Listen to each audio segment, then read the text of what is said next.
BCS primary নিবন্ধন এবং অন্যান্য চাকরি পরীক্ষায় বয়স নির্ণয় থেকে যে অঙ্কগুলো আসে তার থেকে অঙ্ক নিয়ে আসছে। বলতেছে পিতা ও পুত্রের বয়সের গড় 20 বছর। 2 বছর পূর্বে দুই পুত্রের বয়সের গড় ছিল 12 বছর। পিতার বয়স কত? তাহলে পিতা পুত্র গড় বয়স কত? 20।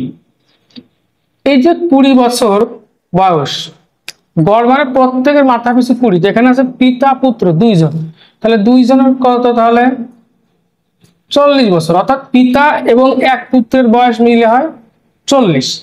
এখন বলতে দুই পুত্রের গড় বয়স মানে প্রত্যেকেরই 12।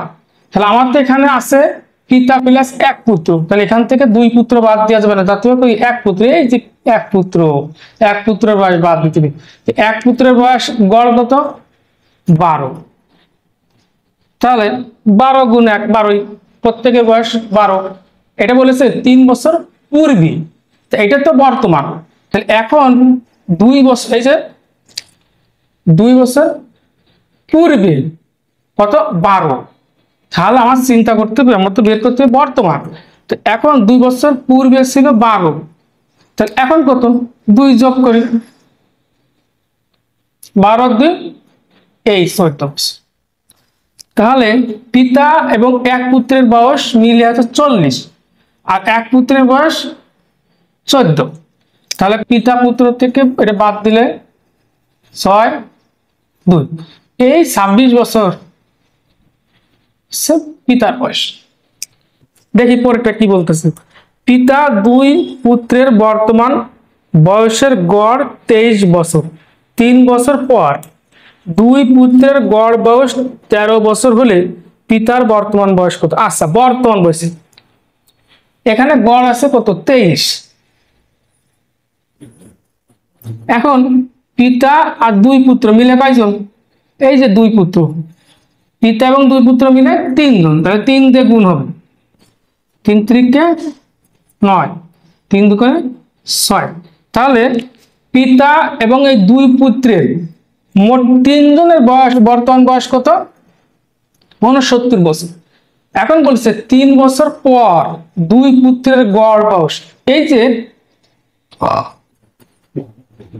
13 বছর।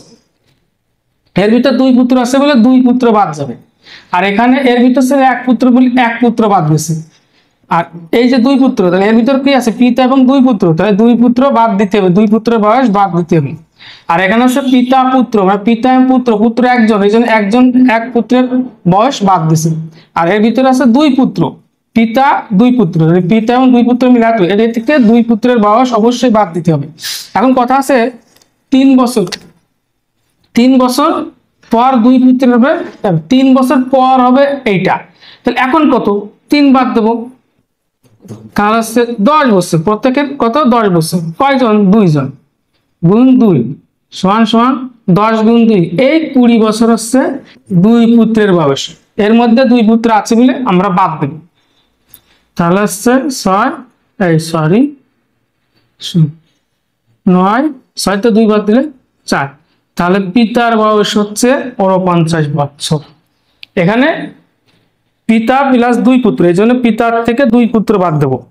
আর এখানে আছে পিতা প্লাস এক পুত্র, এই জন্য এক পুত্রের বয়স বাদ দেবো। এরকম বাদ দিলে আমার পিতার বয়স পাওয়া যাবে। এরকম অঙ্ক নিয়ে আমি আবার আসবো। আমার ফেসবুক পেজ ফলো দিয়ে পাশে থাকতে হবে, ইউটিউব চ্যানেল সাবস্ক্রাইব করতে হবে। দেখার জন্য সবাইকে ধন্যবাদ। যদি প্রয়োজন হয় তাহলে আমার সাথে যোগাযোগ করতে হবে।